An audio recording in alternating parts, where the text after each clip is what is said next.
할렐루야. 오늘도 하나님의 말씀으로 하루를 시작하시는 모든 임마누엘 교회 성도님들을 축복합니다. 이 시간 함께 말씀을 읽겠습니다.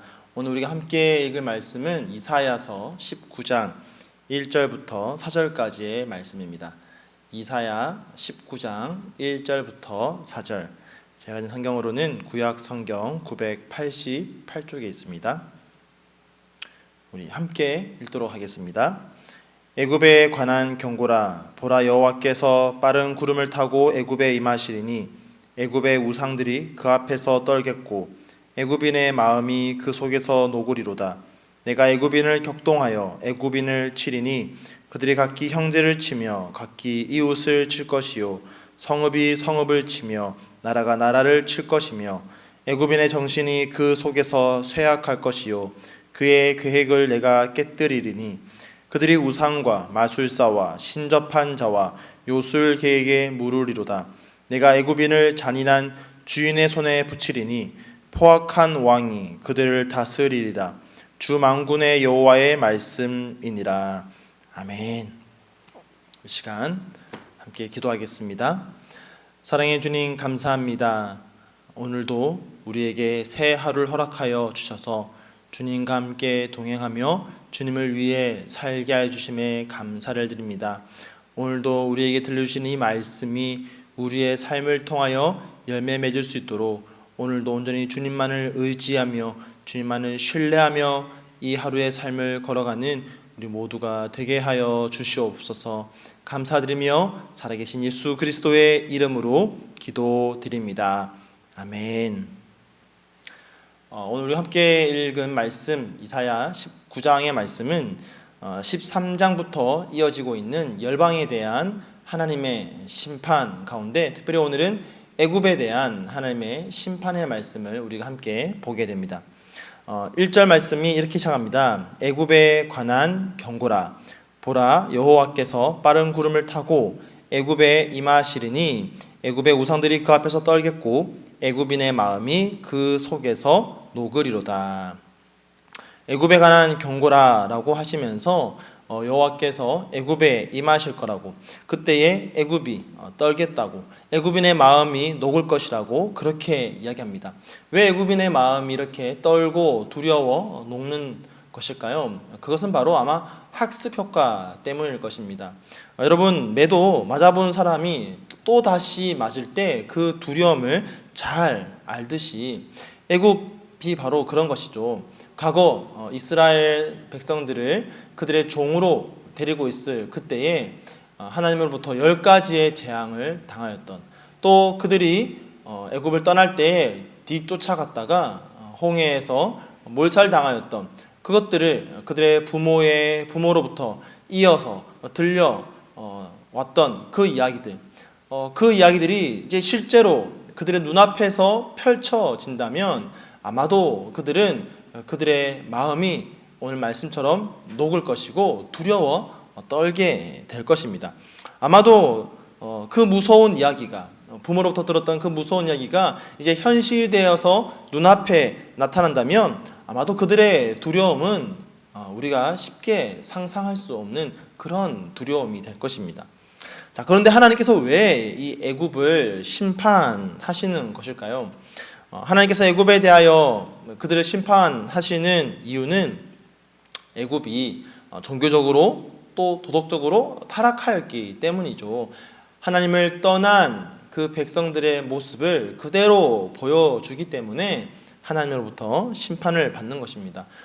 그리고 또 그와 동시에 하나님의 백성 유다 사람들에게도 이 애굽의 심판은 그들에게 보여주는 분명한 메시지가 있습니다. 유다 사람들에게는 애굽의 심판이 어떠한 메시지를 들려주는가? 애굽이 하나님으로부터 심판받는 모습을 보면서 하나님의 백성이 하나님이 아닌 다른 것을 의지할 때에 얼마나 그것이 허무한 결과를 가져오는지를 그들이 알게 된다라는 것이죠. 여러분, 애굽은 역사적으로 보면 세계 4대 문명의 발상지고요. 고대 근동 세계에서도 아주 오랫동안 강대국의 위치를 차지하고 있었습니다. 아수르나 바벨론이 등장하기 전에는 최고의 강대국이었죠. 그리고 아수르가 등장한 다음에도 애굽은 계속해서 그들의 그 위치를, 강대국으로서의 위치를 유지하고 있었습니다. 이스라엘 위쪽에 그 북부 지역에는 계속해서 패권을 차지하는 나라가 바뀌고 또 등장했다가 사라지기도 하고 하였지만, 이 애굽은 아주 오랫동안 그들의 견고한 그 세력을 구축해 왔죠. 그러다 보니까 이스라엘은 그들이 위기를 맞을 때마다 애굽을 의지하였습니다. 그리고 그것은 이사야가 활동하던 시대도 마찬가지였던 것이죠. 아하스 시대에는요, 북이스라엘과 이 아람의 연합군이 유다를 침공합니다. 자, 그때 어떻게 합니까? 유다는 아수르를 의지하면서 이 북이스라엘과 아람 연합군을 격퇴하게 되죠. 자, 그런데 유다가 이 아수르의 힘을 빌어서 그들 연합군을 격퇴했기 때문에 이것이 빌미가 되어서 아수르의 간섭과 억압을 받게 됩니다. 이렇게 아수르가 그들을 억압하고 또 그들을 침공하려고 하자 유다는 어떻게 합니까? 그들이 전통적으로 의지하였던 이 애굽에게 다시 손을 내밀고자 합니다. 애굽의 힘을 빌어서 아수르를 물리치려고 하는 것이죠. 그런데 이 모든 과정들이 하나님의 뜻과는 전혀 상관없이 벌어지고 있었던 것입니다. 하나님이 원하시는 것은 이런 모습이 아니었다는 것이죠. 하나님은 하나님의 백성된 유다 사람들이 오직 이 모든 환난과 위기 속에서 하나님만을 의지하기를 바라였습니다. 왜냐하면 하나님의 백성이기 때문이죠. 하나님을 왕으로 모시는 하나님의 백성들이기 때문에 하나님을 의지하는 것은 아주 당연한 것이었습니다. 그래서 하나님은 이사야를 통해서 이 애굽의 심판을 예언하시면서 너희가 위기 때마다 찾았던 그 애굽, 지금도 이 위기 속에서 손을 내밀려고 하는 그 애굽을 의지하는 것이 결국은 얼마나 허무한 것인지를 깨닫도록 하시는 것이죠. 하나님 앞에 하나님이 심판하실 때에 쓰러질 애굽을 의지하는 것이 얼마나 어리석은 일인지를 깨닫도록 하시는 겁니다. 사실 사람의 눈으로 보면요, 애굽이라는 나라는 결코 무너지지 않을 나라처럼 비춰집니다.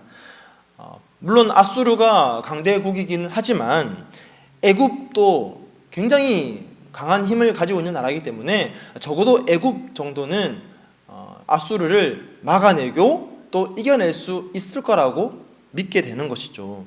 그래서 유다는 이 애굽을 의지하려고 하는 겁니다. 사람의 눈으로 보면 결코 무너지지 않을 나라처럼 보일지라도 하나님께서 심판하시면 결코 안전할 수가 없습니다. 여러분, 이 산을 오르다 보면요, 굉장히 튼튼해 보이고 겉으로 보면 굉장히 멀쩡해 보이는 그런 나무인데 조금만 힘을 가하면 픽 쓰러지는 그런 나무들을 종종 보게 됩니다. 그 이유는 그 나무의 속이 이미 썩어 있기 때문이죠. 만약에 산을 오르다가 몸의 균형을 잃어서 때로는 낭떠러지에 떨어질 그 찰나에 그런 썩은 나무를 붙잡게 되면 어떻게 됩니까? 그냥 그대로 쓰러지고 그냥 그대로 떨어지는 겁니다. 지금 유다 사람들에게 애굽이 그와 같은 존재였다라는 것이죠. 이런 위기 속에서 아수르가 자신들을 위협하는 이 위기 속에서 애굽을 붙드는 것은 썩은 나무를 붙드는 것과 같은 것입니다. 지금 그것 하나님께서 말씀해 주시는 것이죠. 사랑하는 성도 여러분, 저와 여러분도 마찬가지입니다. 우리가 살아가면서 하나님을 대신해서 하나님이 아닌 다른 무언가를 의지한다면 이 모든 것이 바로 유다가 애굽을 의지하는 것과 똑같다라는 것이죠. 이 세상에 속한 모든 것들은 아무리 겉으로 보기에는 견고해 보이고 안전하게 보일지라도 결코 견고하지 않고 안전하지가 않습니다. 아마도 이 시대의 사람들이 가장 의지하는 가장 강력한 신은 아마도 돈이라는 신일 것입니다. 돈만 있으면 언제나 실패하지 않고 늘 든든히 서 있을 것처럼 그렇게 생각합니다. 그러나 어느 순간 그 돈이 정말 한낱 소용없는 종이 조각처럼 변할 때가 있습니다. 아무리 돈이 많은 재벌이라도 한순간에 빚더미에 앉을 수도 있는 것이죠. 재물만 그렇습니까? 권력, 학벌, 그 어떤 무엇도 우리를 안전하게 지켜줄 수가 없습니다. 지금 우리가 살아가는 이 현실이 그것을 너무나도 뼈저리게 느끼게 해주지 않습니까? 우리를 평생 안전하게 지켜줄 것처럼 보였던 그런 것들이 너무나 힘없이 무너지는 것들을 우리는 지금 보고 있습니다. 우리가 의지할 분은 오직 하나님 한 분밖에 없음을 분명하게 보여주시는 요즘입니다. 하나님은요, 지금 우리로 하여금 이것을 깨닫도록 하시는 것입니다. 그러므로 우리는 이 시대를 살아가면서 이 시대의 현실 속에서 그것을 깨달아야 됩니다. 눈에 보이는 것들을 의지하지 말아야 되는 것이죠. 눈에 보이는 것들을 의지하지 말아야 할 또 다른 이유가 있다면 그 모든 것들은 다 유한한 것이기 때문입니다. 한계가 있다는 것이죠. 끝이 있다는 것입니다. 불완전하다라는 것입니다. 여러분, 오직 이 땅에 영원히 변하지 않고 또 완전한 것은 우리 주님밖에 없습니다. 전지전능하시고 어제나 오늘이나 영원토록 변함없으신 분은 바로 우리 하나님밖에 없습니다.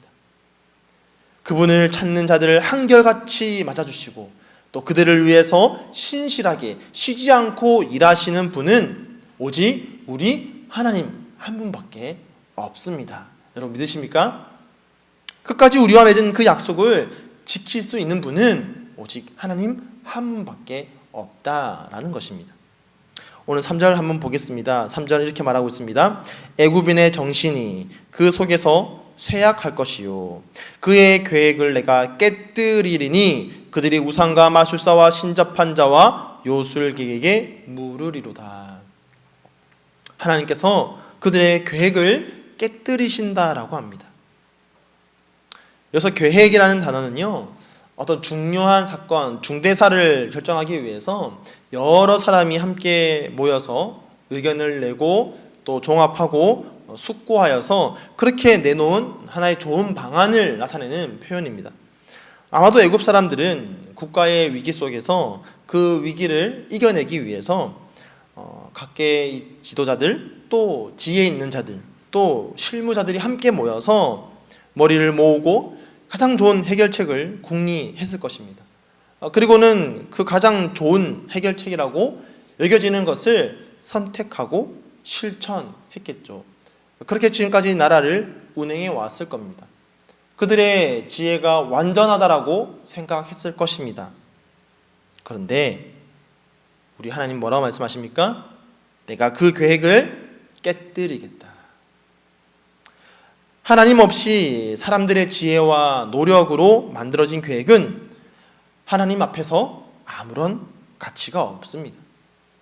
그 유한한 지혜로 어떻게 하나님의 무한한 지혜를 이길 수가 있겠습니까?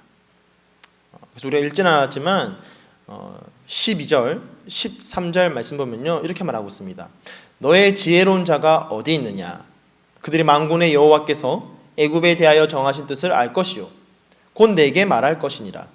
소안의 방백들은 어리석었고 노베의 방백들은 미혹되었도다. 그들은 애굽 종족들의 모퉁이 돌이거늘 애굽을 그릇가게 하였도다. 하나님 말씀하시죠. 너의 지혜로운 자가 어디 있느냐? 그 방백들이 어리석었고 그 방백들이 미혹되었다. 그들이 애굽을 그릇가게 하고 있다. 사람의 유한한 지혜는 결코 신뢰할 수가 없는 것입니다. 사랑하는 성도 여러분, 지금 여러분은 무엇을 의지하고 있습니까?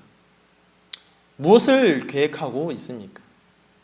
물론 아무런 계획도 없이 그렇게 무책임한 삶을 살아서는 안 될 것입니다. 하지만 어떤 계획을 세울지라도 그것을 먼저 하나님 앞에 비추고 하나님 말씀 앞에 내어놓고 비추어 기도를 통해서 세우고 있는지 우리는 한번 돌아보며 점검해야 합니다.